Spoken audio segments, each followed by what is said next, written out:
தந்தை மகன் தூயாவியாரின் பெயராலே ஆமென். நம் ஆண்டவராகிய இயேசு கிறிஸ்துவின் அருளும் கடவுளின் அன்பும் தூயாவியாரின் நட்புறவும் உங்கள் அனைவரோடும் இருப்பதாக. உம் ஆன்மாவோடும் இருப்பதாக. கிறிஸ்து இயேசுவில் பிரியமுள்ள சகோதர சகோதரிகளே, இன்று நாம் 25வது பொதுக்கால ஞாயிற்றுக்கிழமையில் உள்ளோம். இன்றைய நாளில் இறைவன் நமக்கு செய்த எண்ணற்ற நன்மைகளை நினைத்து பார்த்து நன்றி கூறுவோம். அதே வேளையில் நம்மளுடைய மன்றாட்டுகளை இறைவன் பாதம் சமர்ப்பித்து இந்த திருப்பலியின் வாயிலாக இறைவனுடைய முழுமையான ஆசீர்வாதத்தையும் அவருடைய கிருபையையும் பெறுவோம். சகோதர சகோதரிகளே, தூய மறை நிகழ்வுகளை கொண்டாட நாம் தகுதி பெறும் பொருட்டு நம் பாவங்களை ஏற்றுக்கொள்வோம். எல்லாம் வல்ல இறைவனிடமும் சகோதர சகோதரிகளே, உங்களிடமும் நான் பாவியனை ஏற்றுக்கொள்கின்றேன். ஏனெனில் என் சிந்தனையாலும் சொல்லாலும் செயலாலும் கடமையில் தவறியதாலும் பாவங்கள் பல செய்தேன். என் பாவமே, என் பாவமே, என் பெரும் பாவமே.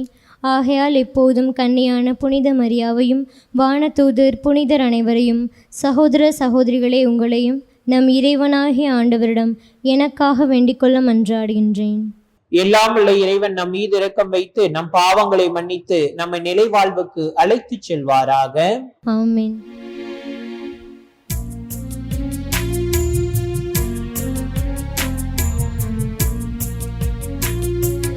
ஆண்டவரே இரக்கமாயிரும். ஆண்டவரே இரக்கமாயிரும். கிறிஸ்துவே இரக்கமாயிரும். கிறிஸ்துவே இரக்கமாயிரும். ஆண்டவரே இரக்கமாயிரும். ஆண்டவரே இரக்கமாயிரும்.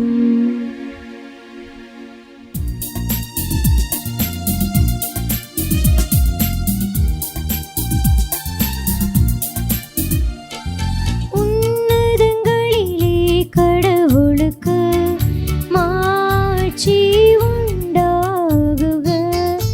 உலகினிலே நன்மனத்தோருக்கு அமைதியாகுக. புகழ்கின்றோம் யாம் உம்மையே, வாழ்த்துகின்றோம் இறைவனே. உமக்கு ஆராதனை புரிந்து உம்மை மாட்சிப்படுத்துகின்றோம் யாம்.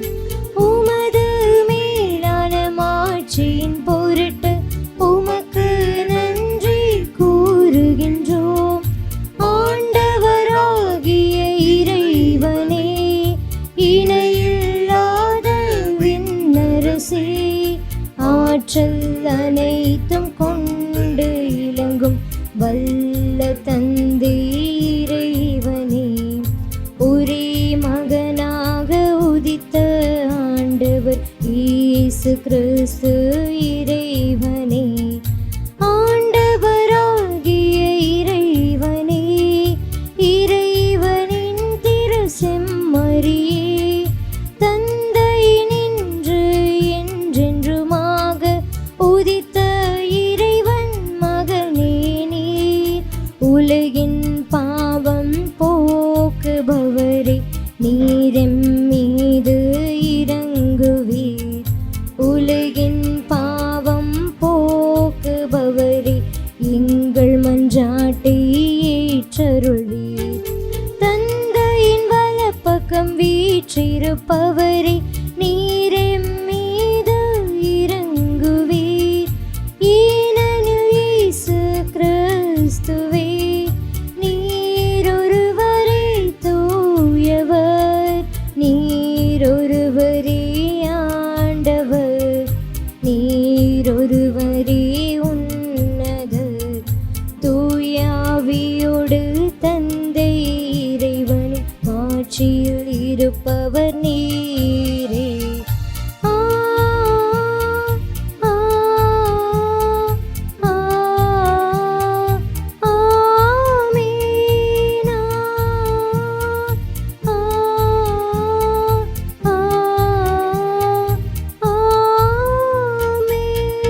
மன்றாடுவோமாக.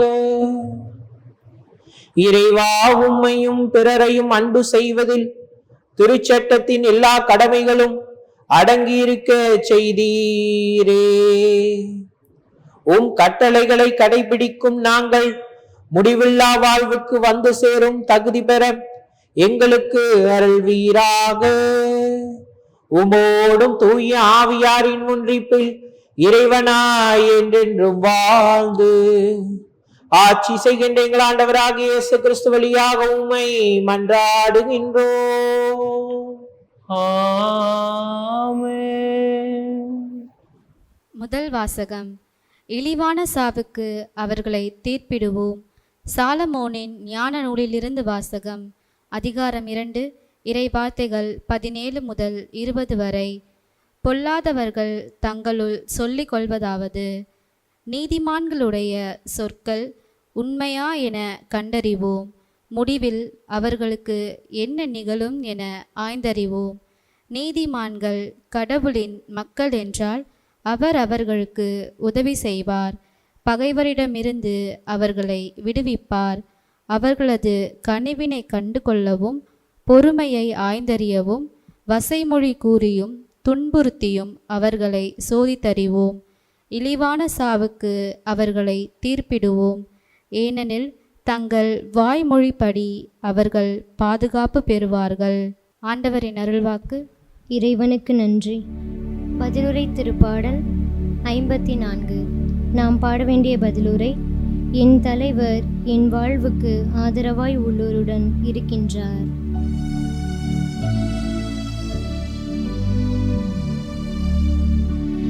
என் தலைவர்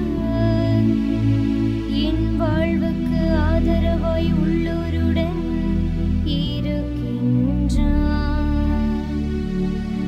என் தலைவர் என் வாழ்வுக்கு ஆதரவாய் உள்ளோருடன் இருக்கின்றார். கடவுளே, உமது பெயரின் வல்லமையால் என்னை காப்பாற்றும். உமது ஆற்றலினால் எனது நேர்மையை நிலைநாட்டும். கடவுளே, என் விண்ணப்பத்தை கேட்டருளும்.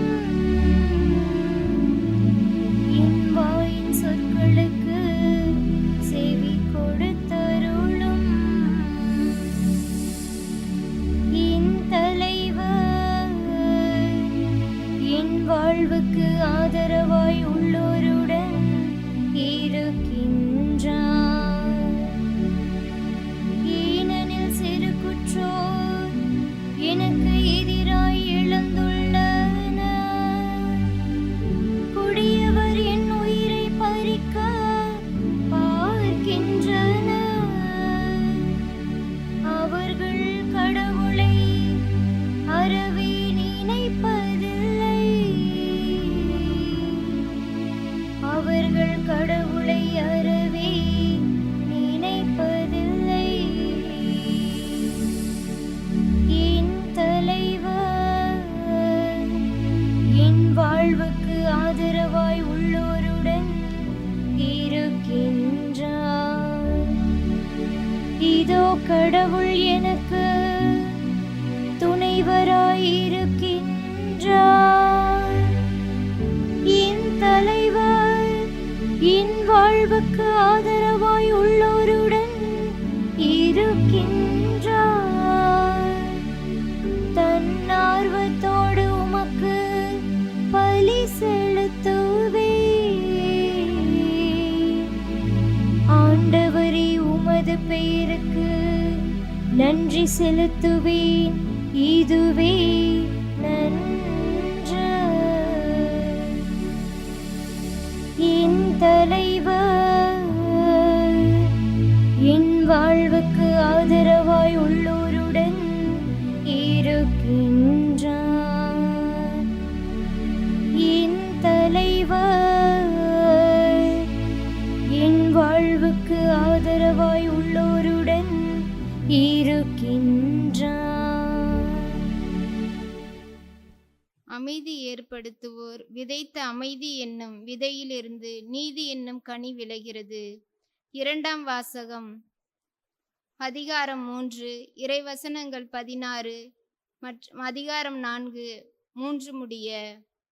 திருத்துதர் யாக்கோப்பு எழுதிய திருமுகத்திலிருந்து வாசகம். அன்புக்குரியவர்களே, பொறாமையும் கட்சி மனப்பான்மையும் உள்ள இடத்தில் குழப்பமும் எல்லா கொடுஞ்செயல்களும் நடக்கும். விண்ணிலிருந்து வரும் ஞானத்தின் தலையாய பண்பு அதன் தூய்மையாகும். மேலும் அது அமைதியை நாடும், பொறுமை கொள்ளும், இணங்கி போகும் தன்மையுடையது, இரக்கமும் நற்செயல்களும் நிறைந்தது, நடுநிலை தவறாதது, வெளிவேடமற்றது. அமைதி ஏற்படுத்துவோர் விதைத்த அமைதி என்னும் விதையில் இருந்து நீதி என்னும் கனி விளைகிறது.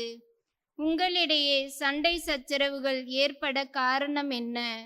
உங்களுக்குள்ளே போராடி கொண்டிருக்கும் சிற்றின்ப நாட்டங்கள் அல்லவா?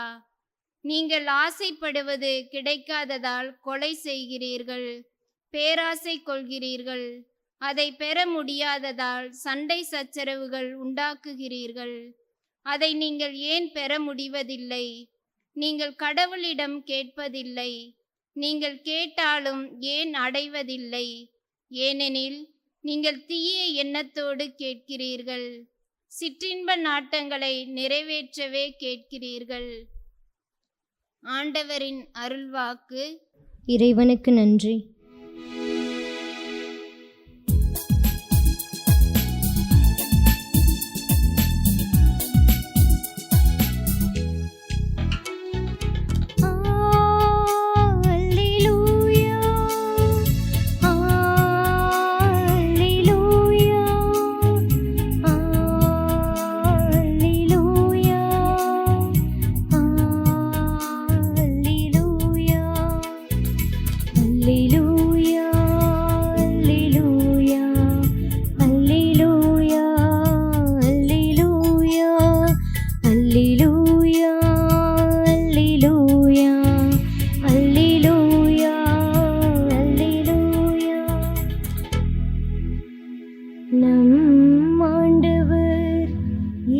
கிறிஸ்துவின் மாட்சியை நீங்கள் அடையும் பொருட்டே நாங்கள் அறிவித்த நற்செய்தியின் வழியாக அவர் உங்களை அழைத்தார். அல்லேலூயா,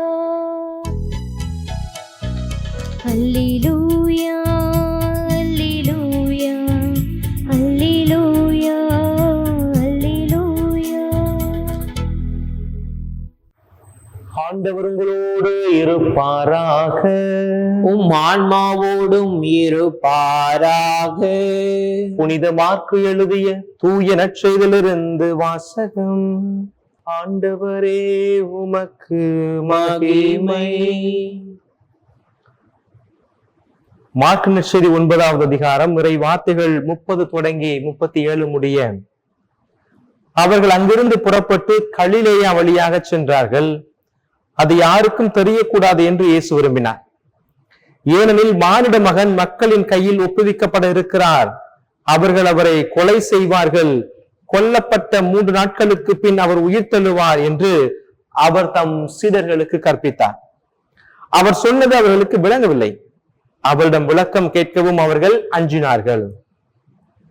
அவர்கள் கப்பர்நாகமுக்கு வந்தார்கள். அவர்கள் வீட்டில் இருந்த பொழுது இயேசு, வழியில் நீங்கள் எதை பற்றி வாதாடி கொண்டிருந்தீர்கள் என்று அவர்களிடம் கேட்டார்.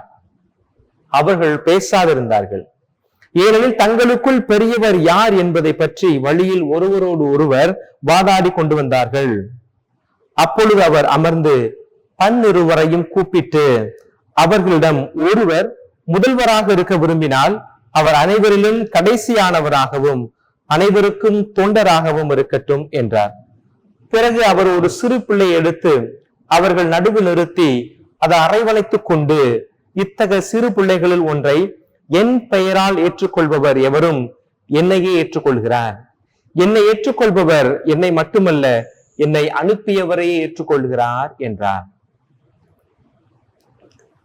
ஆண்டவரின் அருள்வாக்கு.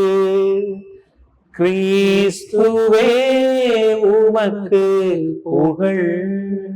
கிறிஸ்து இயேசுவில் அன்புக்குரிய இறை மக்களே, பொது காலத்தினுடைய 25வது ஞாயிறு இறைவார்த்தை சிந்தனைக்கு உங்களை அன்போடு அழைக்கிறோம். ஞாயிற்றுக்கிழமை என்ற உடனே ஒரு விதமான ஒரு குதூகலம், கொண்டாட்டம் எல்லாம் நமக்கு வரும். ஒன்று, விடுமுறை, இந்த நாள் முழுவதும் நாம் ஓய்ந்திருக்கலாம். இரண்டாவது, உண்மையிலேயே நீங்கள் கடவுளை தேடக்கூடியவர்களாக இருக்கிறீர்கள் என்று சொன்னால் இன்றைக்கு கோயிலுக்கு செல்வோம் அப்படின்றதே ஒரு சில பேருக்கு உற்சாகத்தை கொடுக்கும் என்று நான் நம்புகிறேன். அப்போ இந்த உற்சாகத்தோடு கோயிலுக்கு போற நமக்கு ஆண்டவர் ஏதாவது ஒரு நல்லது ஒரு காரியத்தை கொடுக்காம அனுப்புவாரா? கொடுப்பார். என்ன கொடுப்பார்? நல்ல இறை வார்த்தையை கொடுப்பார். அதன் அடிப்படையில இன்னைக்கு இறை வார்த்தையை நம்ம யோசிக்கலாம், அல்ல சிந்திக்கலாம், தியானிக்கலாம் அப்படின்னு நான் நினைக்கிறேன். என்ன சொல்லப்பட்டிருக்கிறது? இயேசு அங்கிருந்து புறப்பட்டு கலிலேயா வழியாக செல்கிறார். அப்படின்னா கப்பர்நாகும் அந்த பகுதியிலெல்லாம் பணி செய்யறாரு இல்லையா? அதனால கலிலேயாவிலிருந்து பணி செஞ்சுட்டு கப்பர்நாகமுக்கு போறாரு. தன் சீடர்களோடு அந்த இடத்துக்கு போறாரு. போகிற பொழுது ஒரு காரியத்தை குறித்து அவர் தெளிவாக இருக்கிறார். நம்ம யாருக்கும் தெரிஞ்சிடக்கூடாது அப்படின்ற தெளிவா இருக்கிறார். I don't want any publicity அப்படின்றது. இந்த இடத்துல அப்படியே கான்ட்ரடிக்ஷனா இருக்காரு பாருங்களேன். இன்னைக்கு நம்ம உலக நடப்போட நம்ம பாக்குற மனிதர்கள் எல்லாருமே என்ன செய்யறாங்க அப்படின்னா, இன்னைக்கு லைம் லைட்டுக்கு வரணும் அப்படின்னு ஆசைப்படுறாங்க. நம்மளை பத்தி 4 பேர் பேசணும், நம்மளை 4 பேர் புகழணும், நம்மளை 4 பேர் உத்து பார்க்கணும் அப்படின்னு ஆசைப்படுற அந்த சூழ்நிலையில ஆண்டவர் மக்களுடைய பார்வையில் படாமல் இருக்க வேண்டும் என்பதற்காக ஒரு தனியான குறுக்கு வழி நோக்கி அவர் பயணிக்கக்கூடியதாக விவிலியம் நமக்கு சொல்லுகிறது. பெருமையை விரும்பாத ஒரு மனிதர், புகழ்ச்சியை விரும்பாத ஒரு மனிதர், அடுத்தவருடைய ஸ்துதிக்கு ஏங்காத ஒரு மனிதர் நம் ஆண்டவர் இயேசு கிறிஸ்து. இதெல்லாம் இன்னைக்கு சமூகத்துல நாம் காணக்கூடிய மிகப்பெரிய ஒரு கண்டுகொள்ளப்படாத சாத்தானுடைய தூதுவர்களாக இன்னைக்கு நம்முடைய கிறிஸ்தவ சமூகத்தை, பொதுமக்களை ஆட்டி படைப்பதாக நான் நினைக்கிறேன். இன்னைக்கு பெருமைக்காக இன்னைக்கு எத்தனை காரியங்கள் நாம செய்யறோம் யோசிச்சு பாருங்க. அடுத்தவங்க நம்மள 4 பேர் பார்க்கணும்ன்றதுக்காண்டி எவ்வளவு காரியங்கள் செய்யறோம். சில நேரங்கள்லாம் அந்த நம்ம செல்போன்ல அந்த யூடியூப் எல்லாம் நம்ம ஓபன் பண்ணோம்னா அப்படியே நமக்கே வகுத்தரிச்சுதான் இருக்கும். நம்ம யூடியூப் ஓபன் பண்றது, நம்முடைய சேனல் நம்ம வச்சிருக்கிறோம். அப்போ நம்முடைய மக்கள் ஒரு சில கமெண்ட்ஸ் கொடுக்குறாங்க, அவங்க ஒரு சில தேவைகள், இதை குறித்து எங்களுக்கு ஒரு விளக்கம் கொடுங்க சாமி அப்படின்னு கேட்கிறாங்க இல்லையா? அதை பார்க்கலாம்னு நம்ம ஓபன் பண்ணோம்னா கண்ட கழுத குதிரை அம்புட்டு கிடக்கு. குப்பமேடு மாதிரிதான் அந்த யூடியூப் நான் நினைச்சு பாக்குறேன். இந்த குப்பமேடு எப்படி நம்ம வேஸ்ட் என்னதெல்லாம் போய் குப்பையில கொட்டுமோ, அது போற அம்புட்டையும் கொண்டு போய் இந்த யூடியூப்ல கொட்டி வைக்கிறதுனால நமக்கு தேவையான தேடி பார்க்கும் போது கூட எல்லாத்தையும் நம்ம கடந்து போக வேண்டியதா இருக்கு. இப்ப எப்படின்னா ஒரு கோயில் கட்டுறாங்கன்னா அந்த கோயில் ஒரு குப்பமேடு, அந்த நரகள் கிடக்கிறதுக்கு அங்கிட்டு அந்த கோயிலை கட்டியிருந்தாங்கன்னா பறந்து போக முடியாது, அது வழியா கடந்து தானே போக வேண்டியிருக்கு. அது போலதான் அந்த யூடியூபுக்குள்ள போறதெல்லாம் இருக்கும். உங்களுக்கு இந்த அனுபவம் கட்டாயம் இருக்கும் அப்படின்னு நான் நம்புறேன். அப்போ அந்த இதுக்கு நான் சொல்றேன் அப்படின்னா, அந்த யூடியூப்ல உள்ள பாத்தீங்க அப்படின்னா கண்டென்ட் இருக்காது, அதுல ஒரு காரியம் இருக்காது, அதுல ஒரு பொருள் இருக்காது. தன்னை அசிங்கப்படுத்தி கொண்டு, தன்னை அவமானப்படுத்தி கொண்டு, அடுத்த உள்ள இழிவுபடுத்தி கொண்டு, இப்படி எல்லாம் செய்யறவனுடைய உச்ச நோக்கம் என்ன அப்படின்னா, என்னை பத்தி 4 பேர் பேசணும், நான் லைம் லைட்ல இருக்கணும், நான் மீடியாவுடைய வெளிச்சத்துல நான் எப்பவுமே இருக்கணும் அப்படின்றதுக்காண்டி இவ்வளவு காரியங்கள் செய்யக்கூடிய மனிதர்கள் வாழ்கிற இதே உலகத்துலதான் இயேசுன்னு ஒருத்தர் வாழ்ந்தாரு 2000 வருஷத்துக்கு முன்னாடி. அவருக்கு தேடி வந்த புகழையே விரட்டி விட்டார். தன்னை தேடி வந்த அந்த என்ன சொல்றது புகழ்ச்சி வார்த்தைகளை அவர் விரட்டி விட்டார். ஏன்னா தேவையில்லை அப்படின்னு சொன்னதுக்கு காரணம் என்னன்னா, அவருடைய இலக்கு தெளிவாக இருந்தது, அவருடைய பணி தீவிரம் அதிகமாக இருந்ததுனால இது போன்ற சில்லறைத்தனமான காரியங்களுக்கெல்லாம் அவர் அதிக முக்கியத்துவம் கொடுக்கவில்லை. அப்படி தன் சீடர்களோடு போகிற பொழுது சும்மா போகிறதில்லை, வெட்டி கதைகளை பேசிக்கொண்டு போறதில்லை. அவர் உருப்படியான ஒரு சில காரியங்களை சொல்றாரு. என்ன சொல்றாரு? இன்னைக்கு தன்னுடைய இறப்பை அவர்களுக்கு முன்னறிவிக்கிறார். மார்க்கு நற்செய்தி மாத்திரம் நீங்க பாத்தீங்கன்னா, இயேசு ஆண்டவர் 3 அதிகாரங்களில் அடுத்தடுத்து தன்னுடைய இறப்பை அறிவிக்கிறார். முதல்ல 8வது அதிகாரத்துல அறிவிக்கிறார். எந்த வசனம் நான் சொல்ல மாட்டேன், அது உங்களுக்கு வீட்டு பாடம், நீங்க தேடி பாருங்க. 9வது அதிகாரத்துல தன்னுடைய இறப்பை அறிவிக்கிறார். 10வது அதிகாரத்திலும் அவர் தன்னுடைய இறப்பை அறிவிக்கிறார். 8வது அதிகாரத்துல ஆண்டவர் தன்னுடைய இறப்பை அறிவிக்கிற பொழுதும் 9, 10களில் அறிவிக்கிற பொழுதும் சீடர்களிடமிருந்து வருகிற ரியாக்ஷன் என்ன அப்படின்னா, எதிர்வினையாகத்தான் வருகிறது. எதிர்வினை தான் வருகிறது. இயேசு தன்னுடைய இறப்பை சொல்லுகிற பொழுது அவருக்கு உற்சாகப்படுத்தக்கூடிய விதத்திலேயோ, அவர் சொன்ன காரியத்தை ஆமோதிக்கிற விதத்தில் வரவில்லை, மாறாக அதை எதிர்க்கக்கூடிய விதத்தில் இது நமக்கு வேண்டாம் அப்படின்றது போலவும், அல்லது இயேசு சொல்லுகிற அந்த வார்த்தையை உதாசீனப்படுத்துகிறது போலும் தான் சீடர்கள் நடந்து கொள்கிறார்கள். 8வது அதிகாரத்துக்கு நீங்க வாங்க. அங்க என்ன சொல்றாரு? மாண்ட மகன் சிலுவை மரணத்தை ஏற்க வேண்டும், அவருடைய இந்த மாதிரி கொடூரர்களுடைய கையில் ஒப்படைக்கப்பட இருக்கிறார், அவர் சிலுவை சாவை ஏற்பார் உயிர்ப்பார் என்ற செய்தியை சொல்லுகிற பொழுது உடனடியாக பேதுரு செய்த காரியம் அவரை தனியே அழைத்து கடிந்து கொண்டார் அப்படின்னு சொல்லப்பட்டிருக்கிறது பைபிள்ல. தனியே அழைத்து அவரை கடிந்து கொண்டார் அப்படின்னு சொல்லப்பட்டிருக்கிறது. அதற்கு இயேசு கொடுக்கிற ரியாக்ஷன் பாருங்களேன், பயங்கரமான ஒரு ரியாக்ஷன். மத்தேயு நற்செய்தி 16:23 நல்லா சொல்லப்பட்டிருக்கிறது, என் கண் முன் நில்லாதே சாத்தானே, ஏனெனில் நீ கடவுளுக்கு ஏற்றவை பற்றி எண்ணாமல் மனிதருக்கு ஏற்றவதை பற்றி எண்ணுகிறாய் அப்படின்னு சொல்றார். கடவுளுக்கு ஏற்றதை பற்றி எண்ணாமல் மனிதருக்கு ஏற்றதை பற்றி எண்ணுகிறாய். அது இப்ப என்னுடைய பார்வையில நம்ம கவனிக்க வேண்டிய வார்த்தை அது இல்ல. என் கண்முன் இல்லாதே சாத்தானே அப்படின்னு சொல்றாரு. யார் இந்த வார்த்தையை சொல்றார்? இயேசு இந்த வார்த்தையை சொல்றார். இதே இயேசுதான் நமக்கு இன்னொரு வாசனத்தை சொல்லி இருக்கிறாரு. மத்தேயு நற்செய்தி 5வது அதிகாரம் 22வது வசனம் என்ன சொல்றாரு அப்படின்னா, தன் சகோதரனே சகோதரியோ முட்டாளே என்பவர் தலைமைச் சங்க தீர்ப்புக்கு ஆளாவர், அறிவிலியே என்பவர் எரி நரகத்திற்கு ஆளாவார் அப்படின்னு சொன்ன அதே ஆண்டவர் தன்னால் பெயர் சொல்லி அழைக்கப்பட்ட சீடனுக்கு அவர் கொடுக்கிற ஒரு அடைமொழி, என் கண்முன் நிக்காத சாத்தானே அப்படின்றாருன்னா, அறிவிலியே என்பதை விட you are a devil man அப்படின்றதுக்கும் யூ ஆர் ஸ்டூபிட் அப்படின்றதுக்கும் யூ ஆர் அ சேட்டன் அப்படின்றதுக்கும் வித்தியாசம் நமக்கு தெரியும். டெவில், சேட்டன், சாத்தான், அழகை அப்படின்றதுலாம் முட்டாள், அறிவிலி அந்த வார்த்தைகளோடு ஒப்பிடுகிற பொழுது இது சற்று கனமான வார்த்தைகள். இதை ஆண்டவர் இந்த இடத்துல பயன்படுத்துவதுடைய நோக்கம் என்ன அப்படின்னு சொன்னா, அவர்களுடைய புரிதலற்ற தன்மையை தான் எந்த அளவுக்கு நொந்து வெளிப்படுத்துகிறேன் என்பதை சொல்லும் விதமாக ஆண்டவர் இந்த இடத்துல அந்த வசனத்தை பயன்படுத்துகிறார். ஆக முதல் முறையாக அவர் அறிவிக்கிற பொழுது அவருக்கு கிடைத்த, இயேசுக்கு கிடைத்த எதிர்பதில் எதிர்வினையாகத்தான் கிடைத்தது. அப்போ அவர் எதிர்பார்த்த ஒரு நேர்மறையான ஒரு சப்போர்ட் அங்க அவருக்கு கிடைக்கல. திருப்பியாக 9வது அதிகாரம், இன்னைக்கு மார்க் நட்சது 9வது அதிகாரம் ஆச்சு இல்லையா, இதுல அழகாக சொல்லப்பட்டிருக்கிறது. அப்போ அந்த சீடர்களோடு அவர் பயணித்து போகிற பொழுது 2வது முறையாக தன்னுடைய அந்த இறப்பை அறிவிக்கிறார். அவர் ரொம்ப ஒரு தீவிரமான ஒரு முக்கியமான ஒரு கருத்தை அங்க சொல்லிட்டு இருக்கிறாரு.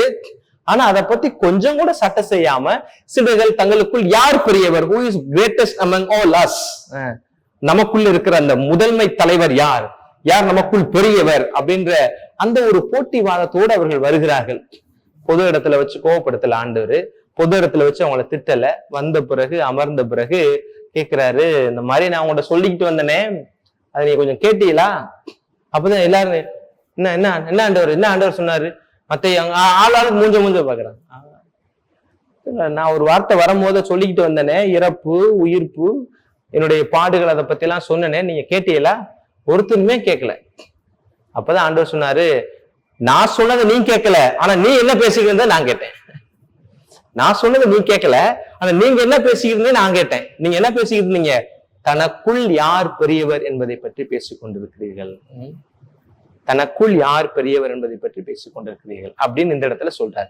திருப்பி 10வது அதிகாரம் அங்க என்ன சொல்லப்படுவாரு?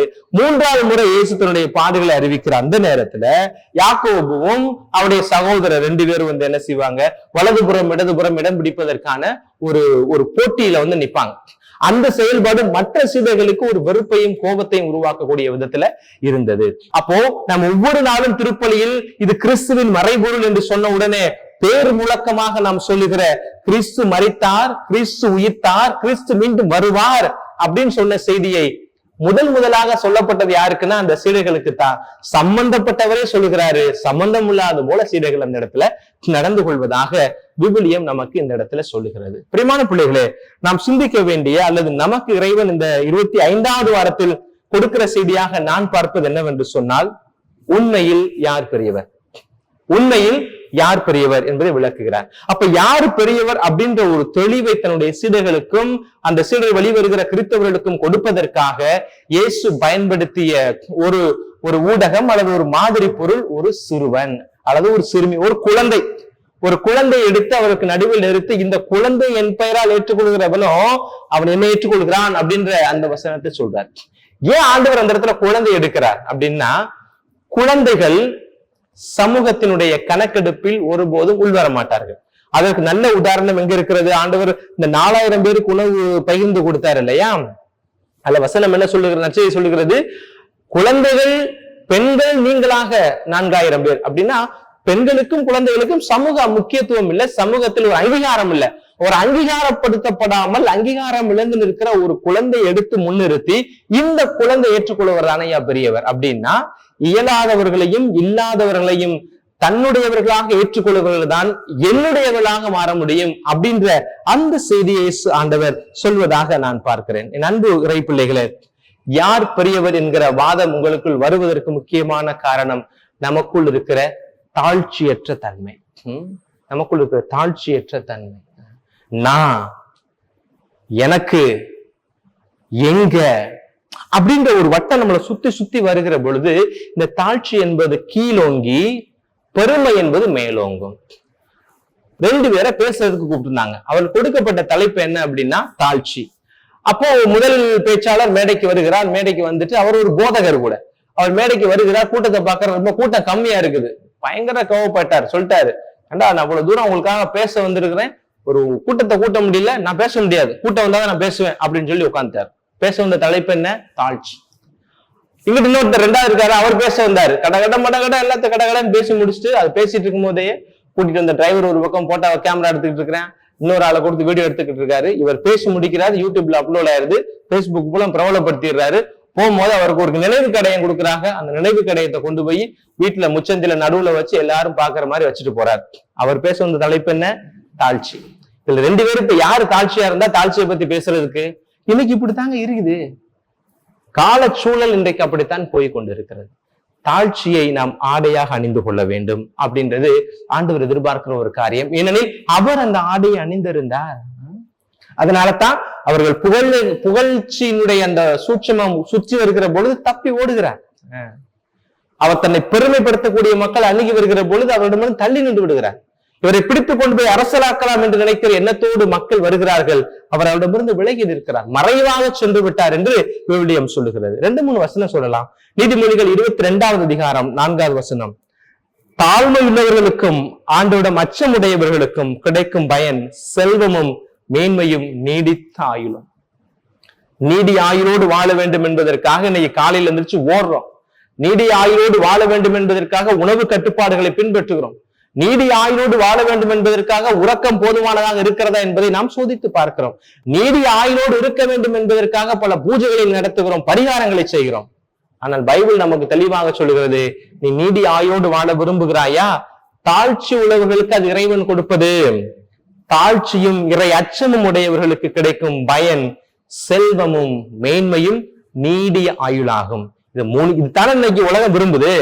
செல்வம் செழிப்போடு வாழணும்னு நினைக்கிறோம், 4 பேர் மதிக்கக்கூடிய நிலையில வாழணும்னு நினைக்கிறோம், நல்ல ரொம்ப நாளைக்கு ரொம்ப காலத்துக்கு வாழணும்னு நினைக்கிறோம். ரொம்ப நாளைக்கு வாழணும்னா சொல்ற காரியம் என்ன? தாழ்ச்சியை கடைபிடி, இறை அச்சத்தோடு வாழ கத்துக்கொள். செல்வம் உனக்கு வருது, தங்கணும் அப்படின்னு ஆசைப்படுறோம் அப்படின்னா தாழ்ச்சியை கடைபிடி, இறை அச்சத்தை வளர்த்துக்கொள்.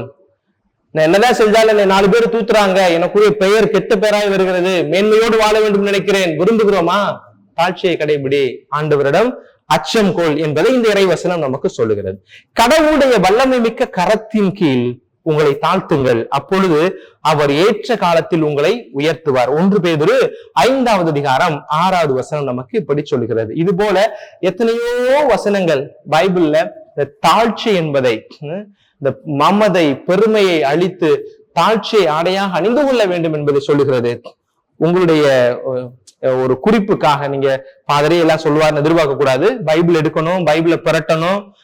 மறைவுரை கேட்ட பிறகு கூட நீங்க சும்மா இருக்கிற நேரம் இதெல்லாம் செஞ்சு பார்க்கணும். யாக்கோபு திருமுகம் 4வது அதிகாரம் 30வது வசனம் எழுதி கொள்ளுங்கள். எபேசியர்களுக்கு திருமுகம் 4வது அதிகாரம் 2வது வசனம், மத்தேயு 23வது அதிகாரம் 12வது வசனம், நீதிமொழிகள் 18வது அதிகாரம் 12வது வசனம். இது எல்லாமே தாழ்ச்சியை பற்றி தான் சொல்லுகிறது. அதுல ஒரே ஒரு வசனத்தை தான் நான் உங்களுக்கு விளக்கமாக சொன்னேன். தாழ்மை உள்ளவர்களுக்கும் கடவுளிடம் அச்சம் கொள்பவர்களுக்கும் ஆண்டவர் தருவது செல்வமும் மேன்மையும் நீடிய ஆயுளுமாகும் என்று ஆண்டவர் நமக்கு சொல்லுகிறார். பிரியமான பிள்ளைகளே, தாழ்ச்சி என்பது தனக்குள் வந்து விட்டது என்று சொன்னால் தன்னலம் துறந்து பிறரை நேசிக்கக்கூடிய ஒரு மனப்பக்குவம் நமக்கு வரும். பிறரை நேசிக்கிற பொழுது இறை நேசம் நமக்கு கிடைக்கும் என்பதை விவிலியம் சொல்லுகிறது. ஒரு இடத்துல ஒரு குருவானவர் இருந்தார். ஒரு மடாலயத்தில் இருக்கக்கூடிய மங்க் அந்த குருவானவர் என்ன செய்யறாருன்னா பல நாட்களா கடவுள்கிட்ட ஜெபிக்கிறாரு. ஆண்டவரே, உங்களுடைய நான் முகமுகமாக உன்னை காண வேண்டும், எனக்கு எப்போதும் தரிசனம் கிடைக்கும் அப்படின்னு சொல்லி கேட்கிறார். ஆனால் அவர் ரொம்ப நல்ல மனிதர், தன்னுடைய பணிகளை தொடர்ந்து இடைவிடாது செய்யக்கூடியவராக இருக்கிறார். அவருக்கு அந்த மடத்துல கொடுக்கப்பட்ட வேலை என்ன அப்படின்னா, மதியான நேரங்கள்ல, காலை நேரங்கள்ல, இரவு நேரங்கள்ல, உணவு சமைக்கிற நேரத்துல, சாப்பிடுற நேரத்துல வரக்கூடிய ஏழைகள் வெளியில இருந்து மணி அடிப்பாங்க. இந்த ஃபாதர் உள்ள இருக்கிற சாப்பாடு, அவர்களுக்கு என்று சமைக்கப்பட்டிருக்கிற அந்த சாப்பாடை, ஏழைகளுக்கு என்று சமைக்கப்பட்ட அந்த சாப்பாடை கொண்டு போய் கொடுக்கணும். இதுதான் அவருடைய வேலை. இப்படி செஞ்சுக்கிட்டு இருந்த ஒருத்தர் பக்தியாகவும் இறைவனிடம் அந்த வேண்டுதலை வச்சு கொண்டே இருக்காரு. இன்னைக்கு உனக்கு பார்க்கக்கூடிய பாக்கியத்தை கொடுங்க ஆண்டவர். ஒரு நாள் மதிய வேலை இவர் ஜெபிச்சுட்டு வெளியில வர்றாரு. கடவுள் கண் முன்னாடி நின்னுட்டாரு. கடவுளோட பேசிட்டே இருக்கிறாரு. அப்ப அந்த வெளியில இருந்து அந்த உணவு தேடி வந்திருக்கிற ஏழைகள் மணியை ஒலித்து கொண்டே இருக்கிறார்கள். இப்போ அந்த குருவானுக்கு இருக்கிற பிரச்சனை என்னன்னா, வெளியில போய் அந்த ஏழைகளுக்கு சாப்பாடை கொடுக்கறதா, இவ்வளவு நாளா நான் வேண்டி கேட்ட இயேசு இன்னைக்கு வந்திருக்கிறார், இவர்கிட்ட பேசிக்கிட்டு இருக்கிறதா அப்படியே டிலமால யோசிச்சுட்டு இருக்கும் போதையே, சரி போய் சாப்பாடு கொடுத்துட்டு வருவோம்னு சாப்பாடு கொடுக்க அந்த ஏழைகளுக்கு உணவு கொடுத்து விட்டு வருகிற போது யோசிச்சுட்டு வந்துட்டே இருக்காரு. என்னை மிஸ் பண்ணிட்டமே, வாழ்க்கையில முதல் முறையா இயேசு சந்திக்கிறதுக்கு வாய்ப்பு கிடைச்சு மிஸ் பண்ணிட்டேனே நானு அப்படின்னு யோசிச்சுக்கிட்டே உள்ள வந்தாராம். உள்ள வரும்போது அவருக்கு பெரிய அதிர்ச்சி, ஆண்டவர் இவருக்காக காத்து கொண்டு இருந்தாராம். அப்போ அந்த குருவானவர் கேட்டிருக்காரு, நீங்க எப்படி எனக்காக காத்து கொண்டிருக்கிறீங்க, நீங்க போயிருப்பேன் நான் நினைச்சேனே அப்படின்னு சொன்னாராம். அப்பதான் ஆண்டவர் சொன்னாராம், நீ இங்க இருந்திருந்தா நான் போயிருப்பேன், நீ போனதுனால நான் உனக்காக இருக்கிறேன் அப்படின்னு அவர் சொன்னாராம். பிரியமான பிள்ளைகளை, இது போல எத்தனையோ நிகழ்வுகளை நாம் சொல்லிக்கொண்டே போகலாம். தாழ்ச்சி இருக்கிறவனால் தான் அடுத்தவருடைய உணர்வுகளை புரிந்து கொள்ள முடியும். தாழ்ச்சி உள்ளவனால் தான் அடுத்தவருடைய வலியை புரிந்து கொள்ள முடியும். அடுத்தவருடைய வலியையும் உணர்வுகளையும் புரிந்து நாம் செயல்பட ஆரம்பித்தோம் என்றால் இறைவனே நமக்காக காத்திருப்பார் அப்படின்ற ஒரு செய்தியைத்தான் இன்றைக்கு இந்த இறைவார்த்தை நமக்கு சொல்வதாக நான் ஆழமாக உணர்கிறேன். ஆக இந்த மறையுரையினுடைய இறுதியாக இந்த ஒரு இறைவார்த்தையை 2வது வாசகத்திலிருந்து உங்களுக்கு மேற்கோள் காட்ட விரும்புகிறேன். என்ன சொல்லப்பட்டிருக்கிறது? யாக்கோபு திருமுகம் 3வது அதிகாரம் 16-17 வசனங்கள். பொறாமையும் கட்சி மனப்பான்மையும் உள்ள இடத்தில் குழப்பமும் எல்லா கொடுஞ்செயல்களும் நடக்கும். அதான் நடந்துச்சு. அவளுக்குள்ளே குளறுபடி என்ன? நானா நீ நான் சண்டை வந்துச்சு இல்லையா? விண்ணகத்திலிருந்து வரும் ஞானத்தின் தலையாகிய பண்பு அதன் தூய்மையாகும். மேலும் அது அமைதியை நாடும், பொறுமை கொள்ளும், இணங்கி போகும் தன்மை கொண்டிருக்கும், இரக்கமும் நற்செயல்கள் நிறைந்ததாக இருக்கும், நடுநிலை தவறாது, வெளிவேடமற்றதாக இருக்கும். ஞானத்தின் பெட்டகமாயிருக்கிற ஞானம் நிறை கன்னியாக இருந்த அன்னை மரியாடம் அத்தனை குணங்களும் இருந்தது. அந்த அன்னை தன்னுடைய நிறைவான ஞானத்திலிருந்து ஈன்றெடுத்த அந்த மகிந்தமும் எல்லாம் இருந்தது. திருமுழுக்கில் ஆண்டவர் நம்ம எல்லோருமே அந்த தாய்க்கு பிள்ளையாய், அந்த மகனுக்கு சகோதரனாய், அந்த தகப்பனுக்கு பிள்ளையாய் நம்மையும் பெற்றெடுத்திருக்கிறார். இந்த ஞானம் நம்ம வருகிற பொழுது நமக்குள் பெரியவர் சிறியவர் என்கிற வேறுபாடு கலைந்து போகும். அந்த வேறுபாடு கலைகிற பொழுது பெருமையும் தாழ்ச்சியும் உடைபட்டு மனித நேயம் மலரும் என்கிற மேலான ஒரு சிந்தனையோடு இந்த வாரத்தையில் நாம் தொடர்ந்து பயணிப்போம். இறைவன் உங்கள் ஒவ்வொருவரையும் நிறைவாக ஆசீர்வதிப்பார். ஆமேன், ஆமேன், ஆமேன்.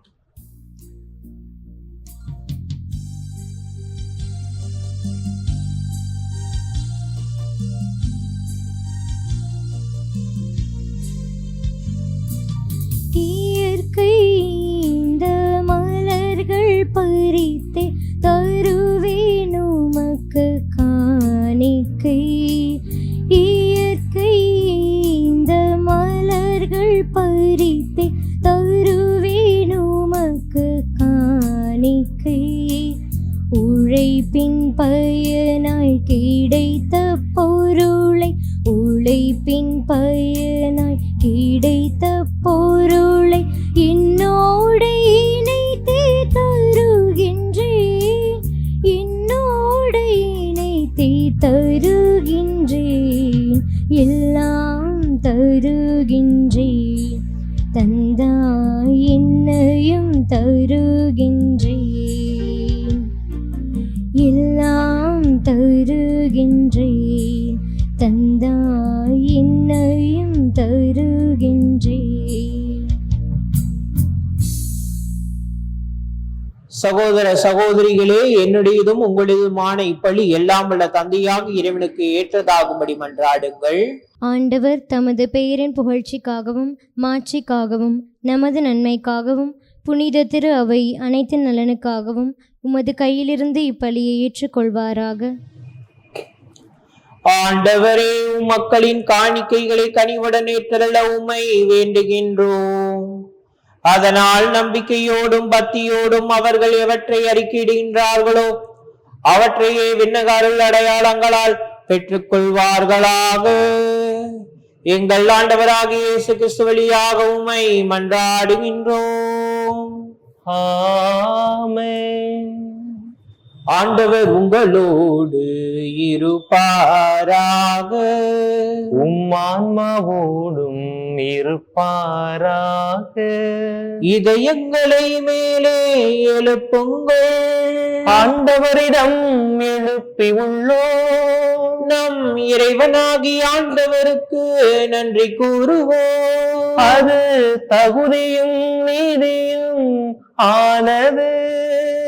ஆண்டவரே, தூயவரான தந்தையே, என்றும் உள்ள எல்லாமல்ல இறைவா, எந்நாளும் எவ்விடத்திலும் நாங்கள் உமக்கு நன்றி செலுத்துவது மெய்யாகவே தகுதியும் நீதியும் ஆகும். எங்கள் கடமையும் மீட்புக்குரிய செயலுமாகும்.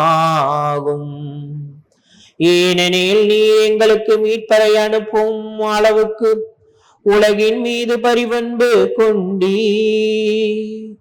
அவர் பாவம் தவிர மாற்று அனைத்திலும் எங்களைப் போல இருக்க திருவுளம் கொண்டீ. இவ்வாறு நீரும் திருமகனிடம் செலுத்திய அன்பை எங்கள் மீது செலுத்தினீ. நாங்கள் கீழ்ப்படியாமையால் பாவம் செய்து இழந்த உம்முடைய கொடைகளை அவருடைய கீழ்ப்படிதலால் மீட்டு எங்களுக்கு அருளினீ. ஆகவே ஆண்டவரே, வான தூதர் புனித அனைவரோடும் நாங்கள் சேர்ந்து உம்மை பெருமை பறைசாற்றி அக்களிப்புடன் பாடுவதாவது: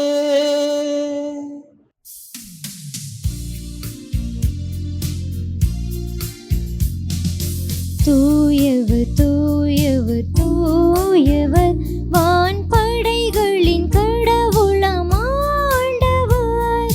விண்ணகமும் மண்ணகமும் உமது மாட்சியால் நிறைந்துள்ளன. உன்னதங்களிலே ஓசன்னா, உன்னதங்களிலே ஓசன்னா. ஆண்டவர் பெயரால் வருகிறவர் ஆசி பெற்றவர்.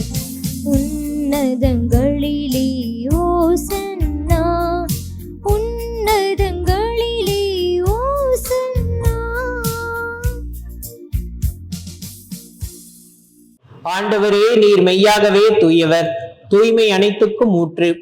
ஆகவே உம்முடைய ஆவியை பொழிந்து காணிக்கைகளை தூய்மைப்படுத்த உம்மை வேண்டுகின்றோம். இவ்வாறு எங்கள் ஆண்டவர் இயேசு கிறிஸ்துவின் உடலும் இரத்தமுமாக எங்களுக்கு இவை மாறுவனவாக.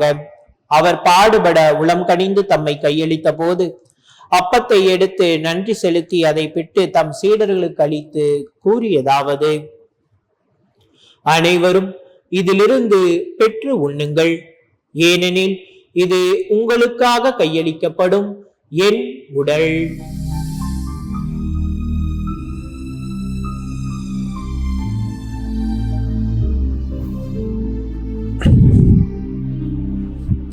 அவ்வண்ணமே இரவு விருந்தை அருந்திய பின் கிண்ணத்தையும் எடுத்து மீண்டும் உமக்கு நன்றி கூறி தம் சீடர்களுக்கு அளித்து அவர் கூறியதாவது: அனைவரும் இதிலிருந்து பெற்று பருகுங்கள், ஏனெனில் இது புதிய நிலையான உடன்படிக்கைக்குரிய என் இரத்தத்தின் கிண்ணம்.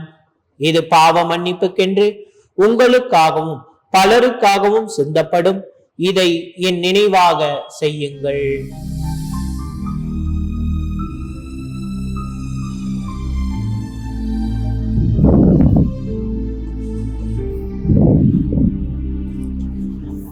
நம்பிக்கையின் மறைபொருள். ஆண்டவரே, நீர் வருமளவும் உமது இறப்பினை அறிக்கையிடுகின்றோம், உமது உயிர்ப்பினையும் எடுத்துரைக்கின்றோம். ஆகவே ஆண்டவரே, நாங்கள் கிறிஸ்துவின் இறப்பினையும் உயிர்ப்பினையும் நினைவு கூர்ந்து வாழ்வு தரும் அப்பத்தையும் மீட்பளிக்கும் கிண்ணத்தையும் உமக்கு ஒப்புக் கொடுக்கின்றோம். உம் திருமுன் நின்று உமக்கு ஊழியம் புரிய தகுந்தவர்களை நீங்கள் ஏற்றுக்கொண்டீர். எனவே உமக்கு நன்றி செலுத்துகின்றோம். மேலும் கிறிஸ்துவின் உடலிலும் இரத்தத்திலும் பங்கு கொள்ளும் எங்களை தூய ஆவியார் ஒன்று சேர்க்க வேண்டும் என மை தாழ்மையுடன் மன்றாடுகின்றோம். ஆண்டவரே, உலகெங்கும் பரவி இருக்கும் இது திரு அவையை நினைவு கூர்ந்தலும். எங்கள் திருத்தந்தை பிரான்சிஸ், எங்கள் ஆயர் ரோசே, எல்லா திருநிலையினர் ஆகிய அனைவரோடும் மது திரு அவை அன்பில் நிறைவு பெற செய்தருளும்.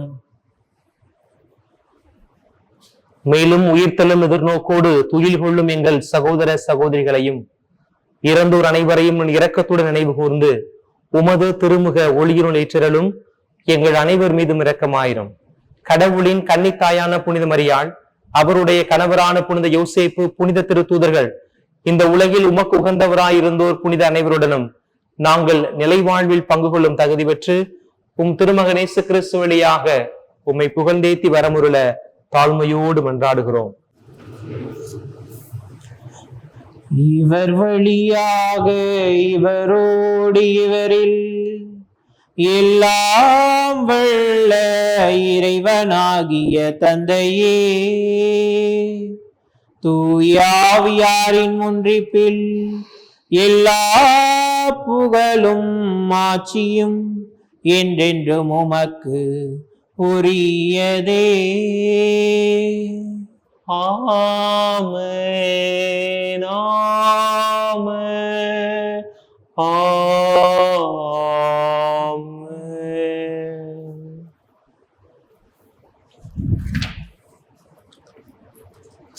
மீட்பரின் கட்டளையால் கற்பிக்கப்பட்டு இறை படிப்பினையால் பயிற்சி பெற்ற நாம் துணிந்து சொல்லுவோம். விண்ணுலகில் இருக்கின்ற எங்கள் தந்தையே, உமது பெயர் தூயது என போற்ற பெருக, உமது ஆட்சி வருக, உமது திருவுளம் விண்ணுலகில் நிறைவேறுவது போல மண்ணுலகிலும் நிறைவேறுக.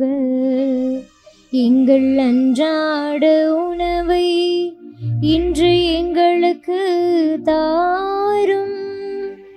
எங்களுக்கு எதிராக குற்றம் செய்வோரை நாங்கள் மன்னிப்பது போல எங்கள் குற்றங்களை மன்னியும்.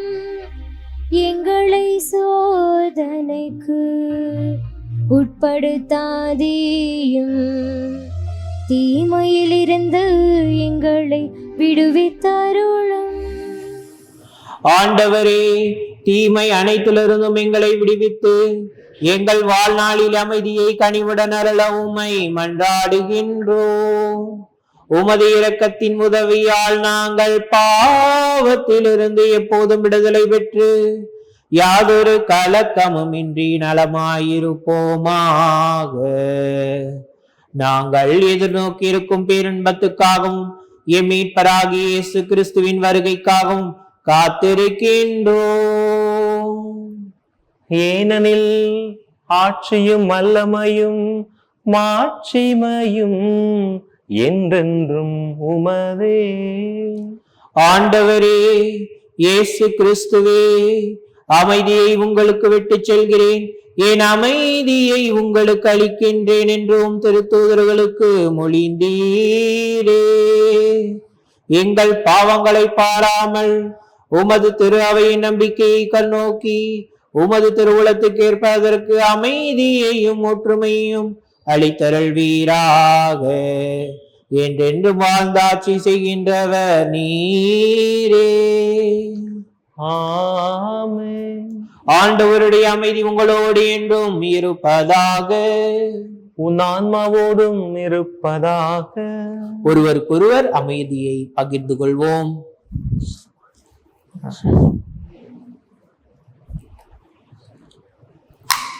உலகின் பாவங்களை போக்கும் இறைவனின் செம்மறியே, எங்கள் மேல் இரக்கமாயிரும். உலகின் பாவங்களை போக்கும் இறைவனின் செம்மறியே, எங்கள் மேல் இரக்கமாயிரும். உலகின் பாவங்களை போக்கும் இறைவனின் செம்மறியே, எங்களுக்கு அமைதியை அளித்தருளும்.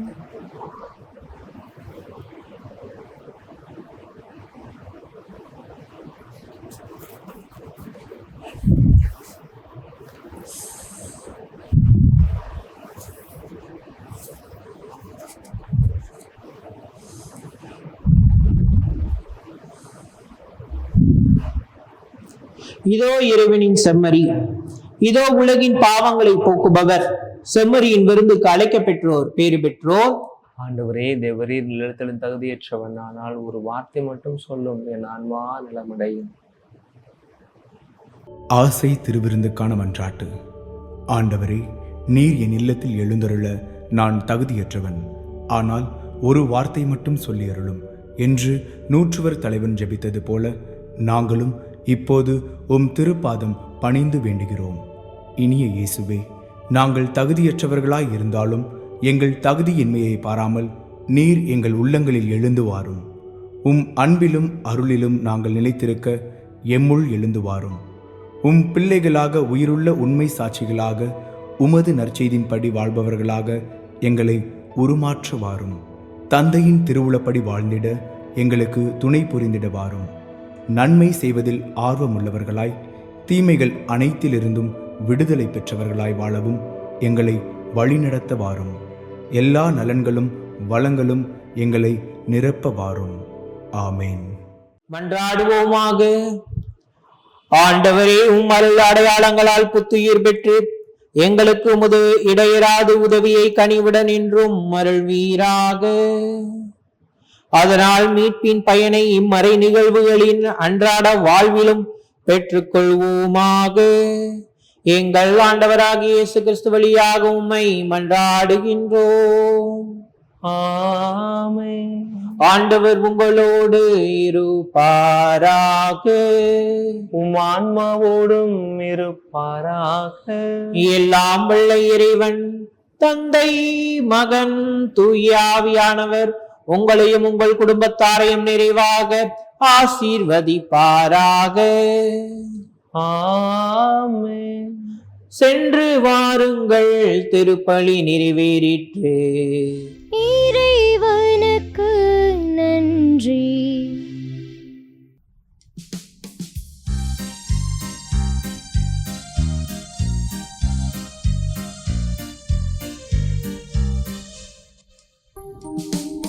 ஞானம் நீரை கண்ணிகையே, நாதனை தாங்கிய ஆலயமே.